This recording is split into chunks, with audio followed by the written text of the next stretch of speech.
نماز کی شرائط، آج ہم نماز کا جب آغاز کریں گے تو سب سے پہلے نماز کی شرائط کو ہم دیکھیں گے کہ نماز کے اندر کون کون سی چیزیں ہیں کہ جن کو شرط قرار دیا گیا ہے۔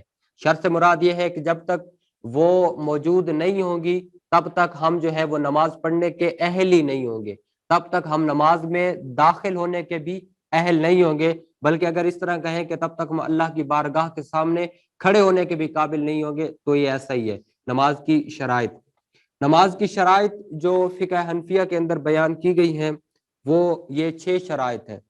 سب سے پہلے طہارت، اس کے بعد ستر عورت، تیسرے نمبر پر ہے استقبال قبلہ، چوتھے نمبر پر ہے وقت، پانچویں نمبر پر نیت، اور چھٹے نمبر پر ہے تکبیر تحریمہ۔ اب ہم ان سب کی الگ الگ جو ہے وہ وضاحت کریں گے تاکہ ان سب کا جو کنسپٹ ہے اور اس کے اندر جو احتیاطیں ہم سب کو کرنا ہے وہ آپ سب کے سامنے واضح ہو جائے۔ سب سے پہلی جو نماز کی شرط ہے وہ ہے طہارت۔ جب کہا جاتا ہے کہ نماز کی پہلی شرط جو ہے وہ طہارت ہے تو اس کے اندر کون کون سی چیزیں جو ہیں وہ شامل ہوتی ہیں؟ اس طہارت میں یہ 3 چیزیں شامل ہوتی ہیں۔ سب سے پہلے آپ کے بدن کا پاک ہونا، بدن کو جو نجاستیں لاحق ہوتی ہیں وہ ہم نے شروع میں پڑھا تھا اپنے نجاستوں کے بیان کے اندر کہ وہ 2 قسم کی نجاستیں ہیں۔ ایک ہوتا ہے نجاست حقیقی، حقیقی نجاست وہ ہوتی ہے کہ جس کو آپ فیل کر سکتے ہیں یا جس کو آپ اپنے ذہن کے مطابق جان سکتے ہیں کہ یہ نجس چیز ہے، جیسے کوئی بھی غلاظت آپ کے جسم پہ لگ گئی ہے، ٹھیک ہے، یہ ہے نجاست حقیقی۔ دوسری نجاست جو بدن کو لاحق ہوتی ہے وہ ہوتی ہے نجاست حکمی۔ حکمی نجاست کون سی ہوتی ہے کہ جس کو ہم اپنی عقل سے نہیں جان سکتے تھے بلکہ شریعت کے بتانے سے ہمیں پتا چلا کہ یہ بھی ایک نجاست ہے، جیسا کہ بے وضو ہونا اور بے غسل ہونا، تو اس کو بھی نجاست حکمی کہتے ہیں۔ اب جب آپ کو کہا جائے کہ بدن کا پاک ہونا نماز کے لیے شرط ہے تو آپ اس چیز کو ذہن میں رکھیں کہ بدن کا ان دونوں نجاستوں سے پاک ہونا ضروری ہے۔ جسم کے اوپر ظاہری طور پر بھی کوئی ایسی نجس اور ناپاک چیز نہیں لگی ہونی چاہیے، اور نجاست حکمی یعنی بے وضو یا بے غسل ہونے کی حالت یہ بھی موجود نہیں ہونی چاہیے۔ تو اگر آپ ان دونوں نجاستوں سے پاک ہو جاتے ہیں تو گویا کہ آپ نے نماز کی ایک شرط کے ایک حصے کو جو ہے وہ پورا کر لیا۔ اب نماز کی طہارت کے اندر جو دوسرا حصہ ہے وہ ہے کپڑوں کا پاک ہونا، کپڑوں کا ہر قسم کی نجاست سے پاک ہونا۔ اور جیسا کہ ہم نے پچھلے لیکچر میں بیان کیا تھا، شاید اس سے پچھلے لیکچر میں، کہ کپڑوں کو پاک کیسے کرنا ہے، کہ جب کپڑوں پہ نجاست لگ جاتی ہے، کپڑے ناپاک ہوتے ہیں تو کس انداز میں ان کو پاک کیا جاتا ہے۔ اسی طرح ان تمام رعایات کا خیال رکھتے ہوئے کپڑوں کو پاک رکھنا، پاک کرنا، یہ نماز کے اہل ہونے کے لیے شرط ہے۔ اور مثال کے طور پر میں تھوڑا سا اس کو ریوائز کر دیتا ہوں کہ جیسا کہ امام اعظم ابو حنیفہ رحمۃ اللہ تعالی علیہ نے فرمایا کہ اگر کپڑوں پہ کوئی نجاست لگ جاتی ہے تو اس مقام کو 3 مرتبہ دھونا اور تینوں مرتبہ اچھی طرح نچوڑنے سے وہ کپڑا پاک ہوگا۔ تو اس طرح مکمل رعایت کے ساتھ کپڑے کو پاک کرنا یہ بھی نماز کی طہارت کے لیے ضروری ہے اور یہ شرط ہے۔ اور تیسری اس کے اندر آتا ہے جگہ کا پاک ہونا۔ جس جگہ پہ آپ نماز پڑھ رہے ہیں اس جگہ کا پاک ہونا اشد ضروری ہے۔ یہ نہ ہو کہ اس جگہ پر جو ہے کسی بچے نے جو ہے وہ پیشاب وغیرہ کیا ہو یا وہ ناپاک جگہ ہو اور آپ اس پر نماز پڑھ رہے ہو، تو اس طرح آپ کی نماز نہیں ہوگی۔ اس کو میں تھوڑا مزید واضح کر دیتا ہوں کہ عموماً گھروں کے اندر فرش وغیرہ پر بچے پیشاب کرتے ہیں اور بعد میں اس جگہ کو دھو لیا جاتا ہے، اور جب نماز پڑھتے ہیں تو اوپر جائے نماز بچھا لی جاتی ہے، تو اس میں کوئی حرج نہیں، پھر آپ اس کے اوپر نماز پڑھ سکتے ہیں۔ لیکن ڈائریکٹلی اگر ایک جگہ پہ پیشاب کیا ہے اور کوئی جائے نماز وغیرہ بچھائے بغیر آپ اس جگہ پہ پھر نماز نہیں پڑھ سکتے جب تک شرعی تقاضوں کے مطابق اس کو پاک نہ کیا جائے۔ تو اس کے اندر اس چیز کا بھی لحاظ جو ہے وہ ضروری ہے۔ یہاں پر ایک گاؤں کا ایک مسئلہ ہے، بہت زیادہ دوست جو ہے وہ گاؤں سے بھی ہوتے ہیں اور ان کو بھی یہ مسئلہ پیش آتا ہے، تو اسی ضمن میں چونکہ آ رہا ہے تو اس کو بھی میں ساتھ عرض کر دیتا ہوں۔ گوبر کے بارے میں آپ نے سنا تھا نجاست کے اندر کہ وہ نجاست غلیظہ میں شامل ہے۔ اب گاؤں کے اندر اب تو خیر پکے مکان ہو گئے، پکی جگہ ہو گئی، لیکن پہلے وہ گوبر کے ذریعے جو ہے وہ اس جگہ کو کیا کہتے ہیں اس کو لیپ دیتے تھے، اور وہ